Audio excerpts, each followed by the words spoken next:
Livro Missionário da Luz. Espírito André Luiz. Médium Francisco Cândido Xavier. Capítulo 1. O Psicógrafo. Encerrada a conversação referente aos problemas de intercâmbio com os habitantes da esfera carnal, o instrutor Alexandre, que desempenha as elevadas funções em nosso plano, dirigiu-me a palavra gentilmente. Compreendo o seu desejo. Se quiser, poderá acompanhar-me ao nosso núcleo em momento oportuno. Sim, respondi encantado. A questão mediúnica é fascinante. O interlocutor sorriu benevolentemente e concordou. De fato, para quem lhe examine os ascendentes morais. Marcou-se mais tarde a noite de minha visita. Esperei os ensinamentos práticos, alimentando indisfarçável interesse. Surgida a oportunidade, vali-me da prestigiosa influência para ingressar no espaço e velho salão, onde Alexandre desempenhava atribuições na chefia. Dentre as dezenas de cadeiras, dispostas em filas, somente 18 permaneciam ocupadas por pessoas terrestres, autênticas. As demais atendiam à massa invisível aos olhos comuns do plano físico. Grande assembleia de almas sofredoras, público extenso e necessitado. Reparei que fios luminosos dividiam os assistentes da região espiritual em turmas diferentes. Cada grupo exibia características próprias. Em torno das zonas de acesso postavam-se corpos de guarda e compreendi, pelo vozerio do exterior, que também ali a estrada dos desencarnados obedecia a controle significativo. As entidades necessitadas, admitidas ao interior, mantinham discrição e silêncio.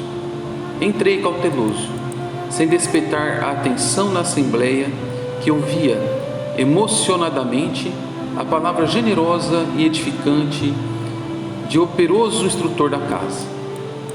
Grandes números de cooperadores velavam atentos, e enquanto o devotado mentor falava com o coração nas palavras, os 18 companheiros encarnados demoravam-se em rigorosa concentração do pensamento, elevado a objetivos altos e puros. Era belo sentir-lhes a vibração particular. Cada qual emitia raios luminosos muito diferentes entre si, na intensidade e na cor. Esses raios confundiam-me a distância aproximada de 60 centímetros dos corpos físicos e estabeleciam uma corrente de força bastante diversa das energias de nossa esfera. Essa corrente não se limitava ao círculo movimentado. Em certo ponto, despejava elementos vitais à maneira de fonte miraculosa, com origem nos corações e nos cérebros humanos que aí se reuniam. As energias dos encarnados casavam-se aos fluidos vigorosos dos trabalhadores do nosso plano de ação, congregados em vasto número, formando precioso armazém de benefícios para os infelizes, extremamente apegados ainda às sensações fisiológicas. Semelhantes forças mentais não são ilusórias, como pode parecer ao raciocínio terrestre, menos esclarecido quanto às reservas infinitas de possibilidades além da matéria mais grosseira.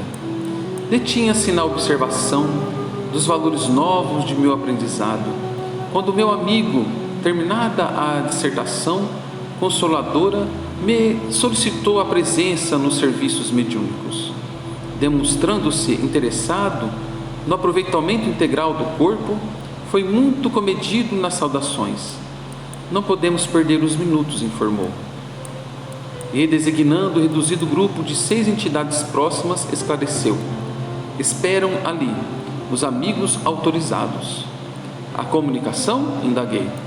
O instrutor fez um sinal afirmativo e acrescentou. Nem todos, porém, conseguem o intuito à mesma hora. Alguns são obrigados a esperar semanas, meses, anos. Não supunha tão difícil a tarefa, aduzia espantado. Verá, falou Alexandre gentil. E dirigindo-se para um rapaz que se mantinha em profunda concentração, cercado de auxiliares de nosso plano, explicou atencioso: temos 6 comunicantes prováveis, mas na presente reunião apenas compareceu um médium em condições de atender. Desde já, portanto, somos obrigados a considerar que o grupo de aprendizes e obreiros terrestres somente receberá o que se relacione com o interesse coletivo. Não há possibilidade para qualquer serviço extraordinário. Julguei que o médium fosse a máquina, acima de tudo, ponderei. A máquina também gasta, observou o instrutor, e estamos diante de um mecanismo demasiadamente delicado. Fixando-me a expressão espantadiça, Alexandre continuou: preliminarmente, devemos conhecer que, nos serviços mediúnicos, preponderam os fatores morais. Neste momento, o médium, para ser fiel ao mandato superior, necessita clareza e serenidade, como o espelho cristalino de um lago. De um modo, as ondas de inquietude perturbariam a projeção de nossa espiritualidade sobre a materialidade terrena, como as águas revoltas não refletem as imagens sublimes do céu e da natureza ambiente. Indicando o médium, prosseguiu o orientador com voz firme: este irmão não é um simples aparelho, é um espírito que deve ser tão livre quanto o nosso e que, a fim de se prestar ao intercâmbio desejado, precisa renunciar a si mesmo com abnegação e humildade, primeiros fatores na obtenção de acesso à permuta com as regiões mais elevadas. Necessita calar para que outros falem, dar de si próprio para que outros recebam. Em suma, deve servir de ponte onde se encontram interesses diferentes.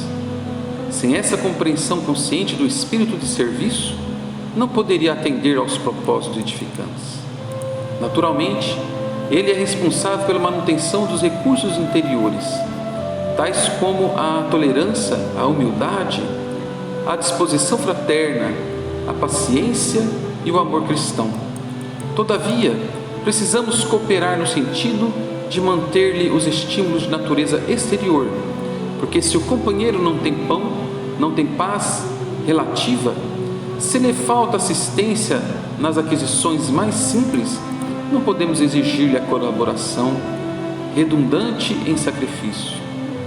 Nossas responsabilidades, portanto, estão conjugadas nos mínimos detalhes da tarefa a cumprir. Raiando-me a ideia de que o médium deveria esperar, satisfeito a compreensão divina, Alexandre ponderou: consideremos, contudo, meu amigo, que ainda nos encontramos em trabalho incompleto. A questão de salário virá depois. Nesse ponto da conversação, convidou-me à aproximação do aparelho mediúnico e, colocando-me a destra sobre a fronte, exclamou: observe, estamos diante do psicógrafo comum. Antes do trabalho a que se submete neste momento, nossos auxiliares já lhe prepararam as possibilidades para que não se lhe perturbe a saúde física. A transmissão da mensagem não será simplesmente tomar a mão. Há processos intrincados, complexos. E ante minha profunda curiosidade científica, o orientador ofereceu-me o auxílio magnético de sua personalidade vigorosa e passei a observar no campo do intermediário grande laboratório de forças vibrantes. Meu poder de apreensão visual superara os raios X, com características muito mais aperfeiçoadas. As glândulas do rapaz transformaram-se em núcleos luminosos, à guisa de perfeitas oficinas elétricas. Detive-me, porém, na contemplação do cérebro em particular. Os condutores medulares formavam um extenso pavio, sustentando a luz mental, como chama generosa de uma vela de enormes proporções. Os centros metabólicos infundiam-me surpresas. O cérebro mostrava fulgurações nos desenhos caprichosos. Os lóbulos cerebrais lembravam correntes dinâmicas. As células corticais e as fibras nervosas, com suas tênues ramificações, constituíam elementos delicadíssimos de condução das energias recônditas e imponderáveis.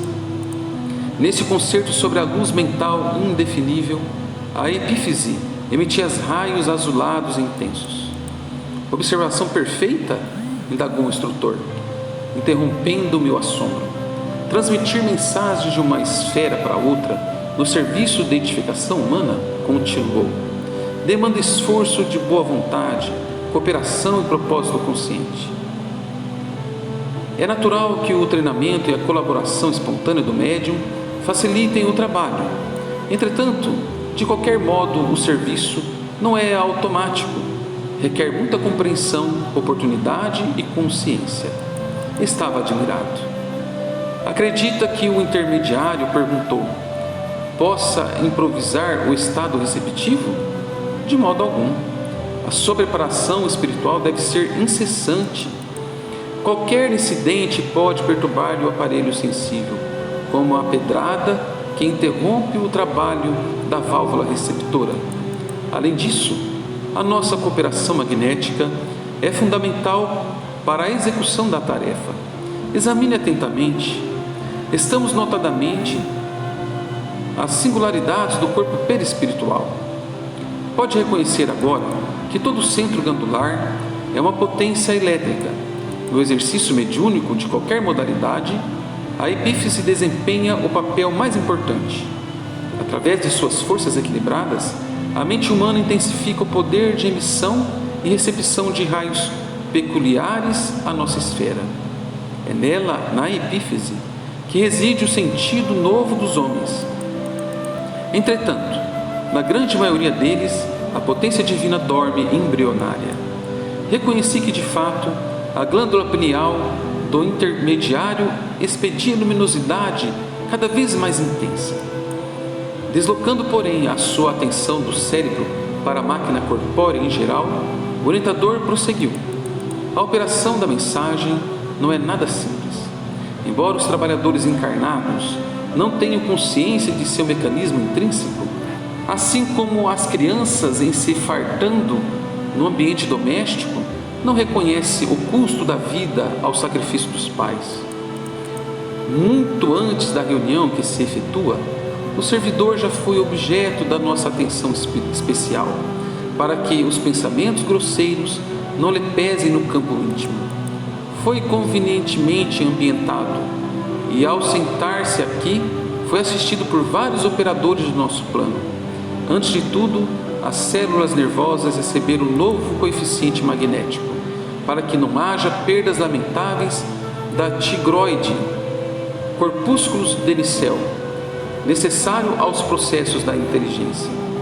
O sistema nervoso simpático, mormente o campo autônomo do coração, recebeu auxílios energéticos e o sistema nervoso central foi convenientemente atendido para que não se comprometa a saúde do trabalhador de boa vontade. O vago foi defendido por nossa influenciação contra qualquer choque das vísceras. As glândulas suprarrenais receberam acréscimo de energia para que se verificasse a acelerada produção de adrenalina de que precisamos para atender ao dispêndio eventual das reservas nervosas. Nesse instante, vi que o médium parecia quase desencarnado. Suas expressões grosseiras de carne haviam desaparecido ao meu olhar. Tamanha a intensidade da luz que o cercava, oriunda de seus centros perispirituais. Após longo intervalo, Alexandre continuou. Sob nossa apreciação, não temos o arcabouço de cal, revestido de carboidratos e proteínas, mas outra expressão mais significativa do homem mortal, filho do Deus eterno. Repare nesta autonomia nova, a glória de cada unidade minúscula do corpo. Cada célula é um motor elétrico que necessita de combustível para funcionar, viver e servir. Despreocupado de meu assombro, O instrutor mudou de atitude e considerou: interrompamos as observações, é necessário agir. Acenou para um dos 6 comunicantes. O mensageiro aproximou-se contente. Calisto, falou Alexandre em tom grave, temos 6 amigos para o intercâmbio. Todavia as possibilidades são reduzidas. Escreverá apenas você. Tome seu lugar. Recorde sua missão consoladora e nada de particularismos pessoais. A oportunidade é limitadíssima e devemos considerar o interesse de todos. Diante de cumprimentar-nos ligeiramente, Calisto postou-se ao lado do médium, que o recebeu com um evidente sinal de alegria. Enlaçou-o com o braço esquerdo e, alçando a mão até o cérebro do rapaz, tocava-lhe o centro da memória, como a ponta dos dedos, com a recolher o material de lembranças do companheiro. Pouco a pouco, vi que a luz mental do comunicante se misturava às irradiações do trabalhador encarnado. A zona motora do médium adquiriu outra cor e outra luminosidade. Alexandre aproximou-se da dupla em serviço e colocou a destra sobre o lobo frontal do colaborador humano, como a controlar as fibras inibidoras, evitando quanto possível as interferências do aparelho mediúnico. Calisto mostrava a enorme alegria do semblante feliz de servo que se regozija com as bênçãos do trabalho e, dando sinais de profunda gratidão ao Senhor, começou a escrever, apossando-se do braço do companheiro, iniciando o serviço com as belas palavras: a paz de Jesus seja conosco.